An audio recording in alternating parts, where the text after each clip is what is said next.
మహాదాత వీరవరేణ్యుడు కర్ణుడి సంపూర్ణ గాథ. జననం మరియు త్యాగం. కుంతీభోజుడి కుమార్తె అయిన కుంతి దుర్వాస మహర్షి ఇచ్చిన మంత్రాన్ని పరీక్షిస్తూ సూర్యదేవుణ్ణి ధ్యానిస్తుంది. ఆ మంత్ర ప్రభావంతో సూర్యభగవానుడి అంశతో పుడుతూనే సహజ కవచకుండలాలతో ఒక బాలుడు జన్మిస్తాడు. వివాహం కాకముందే బిడ్డ పుట్టడంతో లోకాపవాదానికి భయపడి కుంతి ఆ బాలుడిని ఒక పెట్టెలో ఉంచి గంగానదిలో వదిలేస్తుంది. రాధేయుడిగా పెరుగుదల. నదిలో కొట్టుకుపోతున్న ఆ పెట్టెను ధృతరాష్ట్రుని సారథి అయిన అధిరథుడు అతని భార్య లాధ చూస్తారు. సంతానం లేనివారు ఆ బాలుడిని పెంచుకుంటారు.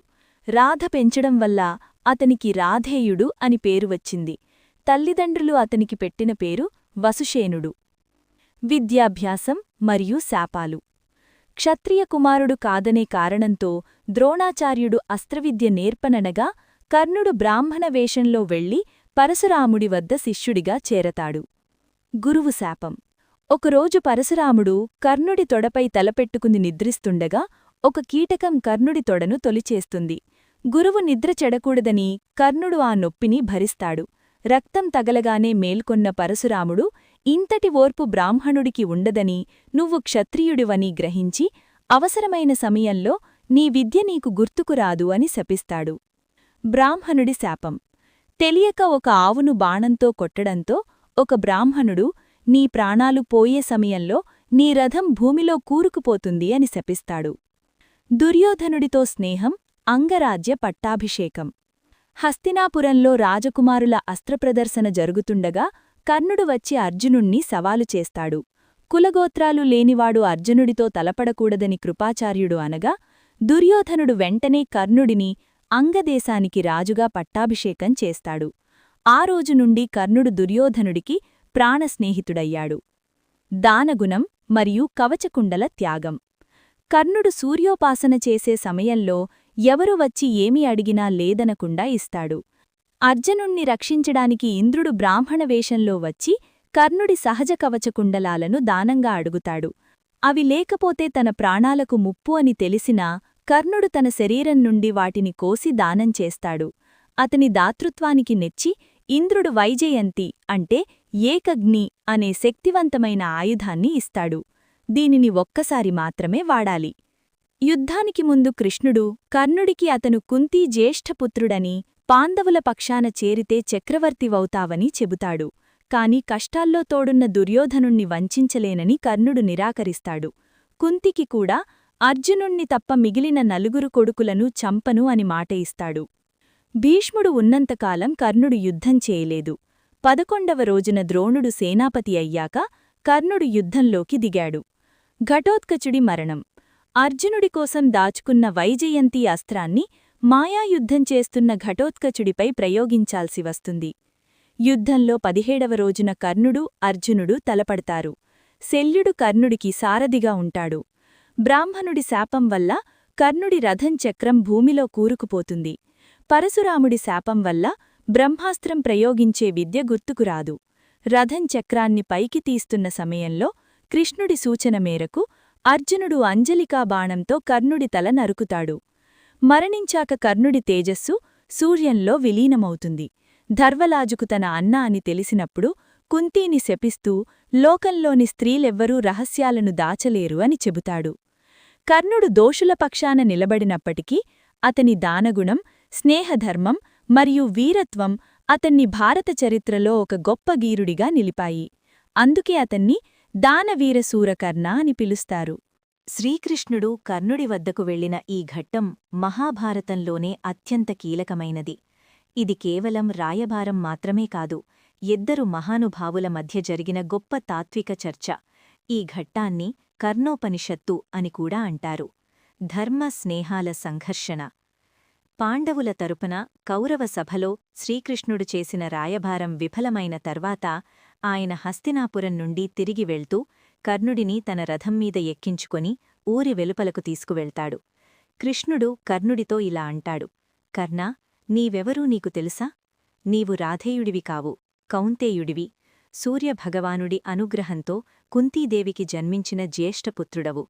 ధర్మశాస్త్రం ప్రకారం పెళ్లికాని కన్యకు పుట్టిన బిడ్డ ఆమె వివాహం చేసుకున్న భర్తకే చెందుతాడు. కాబట్టి నీవు పాండవులలో పెద్దవాడివి. నువ్వే అసలైన కురువంశ వారసుడివి. కృష్ణుడు కర్ణుణ్ణి ప్రలోభపెడుతూ ఇలా వివరిస్తాడు. నీవు పాండవుల వద్దకు వస్తే వారు నిన్ను తమ పెద్దన్నగా అంగీకరిస్తారు. నీ తమ్ములైన పాండవులంతా నీ పాదాలకు నమస్కరిస్తారు. ద్రౌపది నిన్ను 6వ భర్తగా స్వీకరిస్తుంది. మహావీరుడైన అర్జునుడు నీకు రథసారథిగా ఉంటాడు. భీముడు నీకు వింజామరలు వీస్తాడు. ధర్మరాజు యువరాజుగా ఉంటే నువ్వు ఈ అఖండ భారతానికి చక్రవర్తివవుతావు. కృష్ణుడు చెప్పినవన్నీ విన్న తర్వాత కర్ణుడు చిరునవ్వుతో అత్యంత గౌరవంగా ఇలా సమాధానమిస్తాడు. కృష్ణ, నీవు చెప్పింది నిజమే కావచ్చు, కాని నా కన్నతల్లి నన్ను లోకానికి భయపడి గంగానదిలో పారేసింది. అప్పుడు నా ప్రాణాలు కాపాడింది అధిరథుడు. నన్ను కన్నకొడుకులా సాకింది రాధమ్మ. ఈ రోజు నాకు రాజ్యం దక్కుతుందని వారిని వదిలేస్తే నేను మనిషినే అవుతానా? నాకు ఈ లోకంలో ఏదైనా ఉందంటే అది వారిచ్చిన ప్రేమే. కర్ణుడు తన స్నేహధర్మాన్ని ఇలా చాటాడు. కృష్ణ, కులం పేరుతో లోకమంతా నన్ను హీనంగా చూస్తున్నప్పుడు నాకు గౌరవాన్ని, రాజ్యాన్ని ఇచ్చి ఆదరించినవాడు దుర్యోధనుడు. నన్ను నమ్ముకుని అతను పాండవులతో యుద్ధానికి సిద్ధమయ్యాడు. ఇప్పుడు విజయం వస్తుందని నేను పాండవుల వైపు వెళితే అది కృతజ్ఞత అవుతుంది. స్నేహితుడి కోసం ప్రాణాలివ్వడమే వీరత్వం. యుద్ధ ఫలితం తెలిసినా వెనకడుగు వెయ్యని ధీరత్వం. మిత్రమా కృష్ణ, ఈ యుద్ధంలో పాండవులే గెలుస్తారని నాకు తెలుసు. ఎక్కడ ధర్మముంటుందో, ఎక్కడ నువ్వుంటావో అక్కడే విజయముంటుంది. కురుక్షేత్రమనేది ఒక గొప్ప యజ్ఞం. అందులో మేమంతా ఆహుతి కాబోతున్నాం. కాని నేను దుర్యోధనుణ్ణి వంచించలేను. చివరి వరకు అతనికోసమే పోరాడి వీరమరణం పొందుతాను. కృష్ణ, నీవు కుంతి పెద్ద కొడుకుననే విషయం ధర్మరాజుకు చెప్పకు. అతను పరమధర్మాత్ముడు. నేను అతని అన్ననని తెలిస్తే నాపై బాణం వేయడానికి ఇష్టపడడు. నాకోసం రాజ్యాన్ని కూడా వదులుకుంటాడు. కాని ఆ రాజ్యం దుర్యోధనుడికి చెందకూడదు, ధర్మరాజుకే చెందాలి. కాబట్టి ఈ రహస్యం నీతోనే ఉండనివ్వు. కర్ణుడి నిశ్చయానికి, అతని త్యాగానికి కృష్ణుడు ముగ్ధుడవుతాడు. కర్ణ, నీవు సామాన్యుడివి కావు. నీవంటి వీరుడు, త్యాగధనుడు ఈ భూమిపై పుట్టలేదు. 7 రోజుల్లో యుద్ధం మొదలవుతుంది. యుద్ధభూమిలో కలుద్దాం అని చెప్పి పంపిస్తాడు. ఈ రాయభారం కర్ణుడి పాత్రలోని గొప్పతనాన్ని ఆవిష్కరిస్తుంది.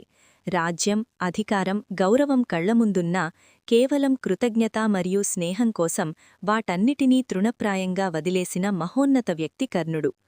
కృష్ణ రాయభారం ముగిసిన తర్వాత తన పుత్రుల మధ్య యుద్ధం జరగబోతోందని తెలిసి కుంతీదేవి మనసు వికలమవుతుంది. తన పెద్ద కుమారుడైన కర్ణుణ్ణి కలిసి అతణ్ణి పాండవుల పక్షాన చేర్చుకోవాలని తామె చేసే ప్రయత్నమే ఈ కుంతీ కర్ణ సంవాదం. శ్రీకృష్ణుడు చెప్పిన ఏ ప్రలోభాలకు కర్ణుడు లొంగలేదని తెలిసిన కుంతీదేవి తానే స్వయంగా కర్ణుణ్ణి కలవాలని నిర్ణయిస్తుంది. ఒకనాడు గంగానది తీరంలో కర్ణుడు సూర్యోపాసన ముగించుకొని తిరిగి వస్తుండగా ఆమె అతణ్ణి కలుస్తుంది. తల్లిగా కుంతి వీడుకొలు. సూర్యుడికి నమస్కరించి వెనక్కి తిరిగిన కర్ణుడు కుంతీదేవిని చూసి ఆశ్చర్యపోతాడు. అప్పుడు కుంతి కన్నీళ్లతో ఇలా అంటుంది. బిడ్డా, నీవు రాధాపుత్రుడివి కావు. నా గర్భాన జన్మించిన కౌంతేయుడివి. సూర్యభగవానుడి ప్రసాదానివి. తెలియక చేసిన పొరపాటు వల్ల నిన్ను నదిలో విడిచిపెట్టాను. కాని ఇప్పుడు నీ తమ్ములైన పాండవులతో కలిసి యుద్ధం చేయడం ధర్మం కాదు. నువ్వు పాండవుల వైపు వస్తే మీ 5 తమ్ముళ్లతో కలిసి నువ్వు 6వ వ్యక్తిగా ఉండి ఈ రాజ్యాన్ని ఏలవచ్చు. కౌరవుల స్నేహాన్ని వదిలి నీ సొంత సోదరులైన పాండవుల చెంతకు చేరు. కుంతి మాట్లాడుతుండగా సూర్యభగవానుడు ఆకాశం నుండి అదృశ్య రూపంలో పలుకుతాడు. కర్ణా, కుంతి చెప్పింది నిజమే. ఆమె మాట విను. అది నీకు శ్రేయస్కరం అని సాక్ష్యం చెబుతాడు.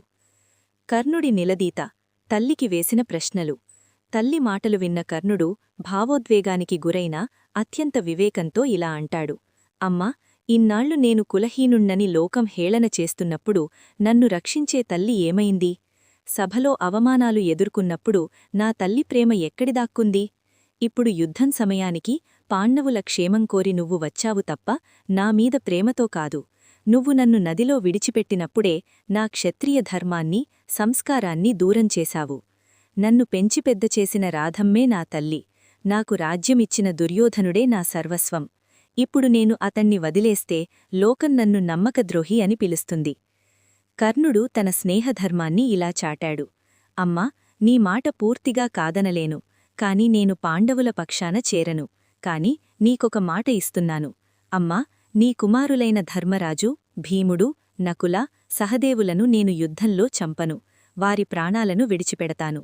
నేను కేవలం అర్జునుడితో మాత్రమే తలపడతాను. ఆ యుద్ధంలో అర్జునుడు చనిపోతే నేను నీకు కుమారుడిగా మిగులుతాను. ఒకవేళ నేనే మరణిస్తే అర్జునుడు నీకు ఉంటాడు. ఫలితంగా యుద్ధం ముగిసేక కూడా నీకు 5 కుమారులు ఖచ్చితంగా మిగిలే ఉంటారు. కర్ణుడి మాటలకు కుంతి ఆశ్చర్యపోతుంది. తన కొడుకు ఎంతటి మహోన్నతమైన మనసు కలవాడో అర్థం చేసుకుంటుంది. అతని నిర్ణయాన్ని మార్చలేనని తెలిసి మనసు నిండా బాధతో, కన్నీళ్లతో అతణ్ణి దీవించి అక్కడి నుండి వెనుతిరుగుతుంది. కర్ణుడి నీతి. తన మరణం నిశ్చయమని తెలిసినా తల్లి కోరికను మన్నించి తమ్ముళ్లను చంపనని మాట ఇచ్చాడు. స్నేహధర్మం. రాజ్యభోగాల కంటే స్నేహితుడికిచ్చిన మాటకే ప్రాధాన్యత ఇచ్చాడు. కుంతి వేదన. ఒకవైపు కన్నకొడుకు, మరోవైపు పెంచిన కొడుకులు యుద్ధం చేసుకోబోతున్నారనే తల్లి ఆవేదన ఇక్కడ స్పష్టంగా కనిపిస్తుంది. కురుక్షేత్ర యుద్ధంలో అత్యంత ఉత్కంఠభరితమైన మరియు విషాదకరమైన ఘట్టం కర్ణ అర్జున పోరు. ఇది కేవలం 2 వీరుల మధ్య జరిగిన యుద్ధం మాత్రమే కాదు, 2 మహాశక్తుల మధ్య జరిగిన పోరాటం. కర్ణ అర్జున సంగ్రామం. కురుక్షేత్ర మహాయుద్ధం. 17వ రోజు. యుద్ధానికి రంగం సిద్ధం. ద్రోణాచార్యుడి మరణం తర్వాత 16వ రోజున కర్ణుడు కౌరవసేనలకి సేనాపతి అవుతాడు. 17వ రోజున అసలైన నిర్ణయాత్మక యుద్ధం మొదలవుతుంది. కర్ణుడు తనకు సారథిగా మద్రదేశపు రాజైన మహాశక్తివంతుడైన శల్యుణ్ణి కోరుకుంటాడు. అర్జునుడికి కృష్ణుడు సారథి అయితే తనకు శల్యుడు ఉండాలని కర్ణుడి భావం. శల్యుడి వాగ్బాణాలు. మనస్తత్వ యుద్ధం. శల్యుడు పాండవుల మేనమామ. అందుకే అతను యుద్ధంలో కర్ణుణ్ణి మానసికంగా దెబ్బతీయడానికి నిరంతరం అర్జునుణ్ణి పొగుడుతూ కర్ణుణ్ణి తక్కువ చేస్తూ మాట్లాడుతూ ఉంటాడు. అయినప్పటికీ కర్ణుడు వాటన్నిటినీ భరిస్తూ యుద్ధరంగంలోకి దూకుతాడు. యుద్ధం మొదలయ్యాక కర్ణుడు పాండవసేనను చిన్నాభిన్నం చేస్తాడు. ధర్మరాజు, భీముడు, నకుల, సహదేవులను ఓడించినప్పటికీ కుంతీకి ఇచ్చిన మాట ప్రకారం వారిని చంపకుండా వదిలేస్తాడు. ఆ తర్వాత అర్జునుడు, కర్ణుడు ఒకరినొకరు ఎదుర్కొంటారు. వారు ప్రయోగించే బాణాల తాకిడికి దిక్కులు పిక్కటిల్లాయు. కర్ణుడు వేసే బాణాలకు అర్జునుడి రథం 2 అడుగులు వెనక్కి వెళితే, అర్జునుడు వేసే బాణాలకు కర్ణుడి రథం 10 అడుగులు వెనక్కి వెళ్లేది. అయినా సరే కృష్ణుడు కర్ణుణ్ణి పొగుడుతుంటాడు. అర్జునుడు ఆశ్చర్యంగా అడిగితే, అర్జునా, నీ రథం మీద లోకరక్షకుడనైన నేను, ధ్వజంపై హనుమంతుడం ఉన్నాం. అంతటి భారాన్ని మోస్తున్న రథాన్ని కూడా కర్ణుడు వెనక్కి నెట్టగలుగుతున్నాడంటే అతని శక్తి ఎంతటిదో ఆలోచించు అని కృష్ణుడు వివరిస్తాడు. సర్ప అస్త్రం. అశ్వసేనుడు. యుద్ధం పతాకస్థాయికి చేరినప్పుడు కర్ణుడు అర్జునుడి కంఠాన్ని లక్ష్యంగా చేసుకొని నాగ అస్త్రాన్ని ప్రయోగిస్తాడు. అందులో ఖాండవ దహనం సమయంలో అర్జునుడిపై పగ పెంచుకున్న అశ్వసేనుడు అనే సర్పముంటుంది. ఆ బాణం అర్జునుడి తలవైపు వస్తుండగా కృష్ణుడు తన కాలి బొటనవేతుతో రథాన్ని భూమిలోకి 5 అంగుళాలు మొక్కుతాడు. ఇది వల్ల బాణం అర్జునుడి తలకు తగలకుండా అతని కిరీటాన్ని పడగొడుతుంది. అర్జునుడు త్రుటిలో ప్రాణాపాయం నుండి తప్పుకుంటాడు. శాపాల ప్రభావం. విధి వైపరీత్యం. యుద్ధం క్లైమాక్స్కి చేరిన సమయంలో కర్ణుడికి పూర్వం కలిగిన శాపాలు ఒకదాని తర్వాత ఒకటి పనిచేయడం మొదలవుతాయి. భూదేవి శాపం. హఠాత్తుగా కర్ణుడి రథం చక్రం భూమిలో కూరుకుపోతుంది. రథం కదలదు. పరశురాముడి శాపం. ఆ క్లిష్ట సమయంలో అర్జునుణ్ణి ఎదుర్కోవడానికి బ్రహ్మాస్త్రాన్ని ప్రయోగించాలని కర్ణుడు ప్రయత్నిస్తాడు, కాని అతనికి ఆ మంత్రం గుర్తురాదు. కర్ణుడి పతనం. రథం చక్రం కూరుకుపోవడంతో కర్ణుడు దిక్కుతోచని స్థితిలో రథం దిగి చక్రాన్ని పైకి ఎత్తడానికి ప్రయత్నిస్తాడు. అప్పుడు అతను అర్జునుడితో, అర్జునా, నేను ఆయుధం లేకుండా ఉన్నాను, రథం దిగి ఉన్నాను, యుద్ధధర్మం ప్రకారం నిరాయుధుడిపై బాణం వేయవద్దు అని అంటాడు. అప్పుడు కృష్ణుడు జోక్యం చేసుకొని కర్ణుడు గతంలో చేసిన అధర్మాలను గుర్తుచేస్తాడు. ద్రౌపది వస్త్రాపహరణం జరిగినప్పుడు నీ ధర్మం ఏమైంది? అభిమన్యుణ్ణి 7 కలిసి చుట్టుముట్టి చంపినప్పుడు నీ యుద్ధనీతి ఎక్కడికి పోయింది? నిలువునా అధర్మానికి అండగా నిలిచిన నీకు ధర్మం గురించి మాట్లాడే అర్హత లేదు. కృష్ణుడి మాటలతో ప్రేరేపితుడైన అర్జునుడు అంజలిక అనే మహాస్త్రాన్ని ప్రయోగిస్తాడు. రథం చక్రాన్ని ఎత్తుతున్న స్థితిలోనే ఉన్న కర్ణుడి శిరస్సు ఆ బాణం తాకిడికి తెగిపడిపోతుంది. కర్ణుడు మరణించినప్పుడు అతని శరీరంలో నుండి ఒక గొప్ప కాంతి వెలువడి ఆకాశంలోని సూర్యమండలంలో కలిసిపోతుంది. అతను సూర్యపుత్రుడు కాబట్టి మళ్లీ తన తండ్రిలోనే ఐక్యమయ్యాడు. అర్జునుడు గెలిచినా ఆ గెలుపు వెనక కృష్ణుడి వ్యూహం మరియు కర్ణుడికి ఉన్న శాపాలు ఉన్నాయి. కర్ణుడు యుద్ధంలో ఓడినప్పటికీ ఒక వీరుడిగా దాతగా చరిత్రలో చిరస్థాయిగా నిలిచిపోయాడు. కర్ణుడు మరణించిన తర్వాత జరిగిన ఈ ఘట్టం మహాభారతంలోనే అత్యంత హృదయవిదారకమైనది. ఒక మహావీరుడికి దక్కాల్సిన గౌరవం, ఒక అన్నకు తమ్ముడు చేయాల్సిన అంతిమ సంస్కారం ఎలా జరిగాయో ఈ వివరాల్లో చూద్దాం. కర్ణుడి అంత్యక్రియలు వెలుగులోకి వచ్చిన చేదు నిజం. కర్ణుడు యుద్ధంలో మరణించిన తరువాత యుద్ధభూమిలో శవాల దిబ్బల మధ్య కుంతీదేవి రోదిస్తూ కర్ణుడి తల దగ్గర కూర్చుంటుంది. ఇది చూసిన పాండవులు ఆశ్చర్యపోతారు. ధర్మరాజు తన తల్లివద్దకు వచ్చి, అమ్మా, ఎవరో తెలియని ఈ సూతపుత్రుడి కోసం నువ్వు ఎందుకు ఇంతలా విలపిస్తున్నావు అని అడుగుతాడు. అప్పుడు కుంతి కన్నీళ్లతో అసలు నిజం చెబుతుంది. నాయనా ధర్మరాజా, ఈ కర్ణుడు ఎవరో కాదు, మీ అందరికంటే పెద్దవాడు, నా జ్యేష్ఠపుత్రుడు, మీ అన్నయ్య. ఈ మాట వినగానే పాండవులందరూ నిర్ఘాంతపోతారు. తాము ఇన్నాళ్లూ శత్రువు అని పిలిచిన వ్యక్తి తమ సొంత అన్నా అని తెలిసి వారి గుండెలు పగిలినంత పనవుతుంది. తమ అన్నను తామే చంపుకున్నామన్న నిజం తెలిసిన ధర్మరాజు తీవ్రమైన ఆవేదనకు లోనవుతాడు. ముఖ్యంగా తన తల్లి ఈ విషయాన్ని ఇన్నాళ్లూ దాచినందుకు అతనికి కోపం వస్తుంది. ఆ ఆవేదనలో ధర్మరాజు ఇలా అంటాడు. అమ్మా, ఇంతటి రహస్యాన్ని దాచి మా చేత అన్నను చంపించావు. ఈ రోజు నుండి లోకంలో ఏ స్త్రీ కూడా ఎటువంటి రహస్యాన్ని దాచలేదుగాక. స్త్రీల పొట్టలో ఏ రహస్యమూ నిలవదు అని శపిస్తాడు. కర్ణుడు కౌరవుల పక్షాన పోరాడినప్పటికీ అతను పాండవుల జ్యేష్ఠభ్రాత పెద్దన్న అని తేలడంతో అతని అంత్యక్రియలు రాజమర్యాదలతో నిర్వహించాలని కృష్ణుడు సూచిస్తాడు. కృష్ణుడి హస్తము. పురాణాల ప్రకారం కర్ణుడు మరణించే ముందు కృష్ణుడిని ఒక వరం అడుగుతాడు. స్వామి, నా అంత్యక్రియలు ఎవరూ లేని చోట, అపవిత్రం కాని చోట నిర్వహించు అని కోరుతాడు.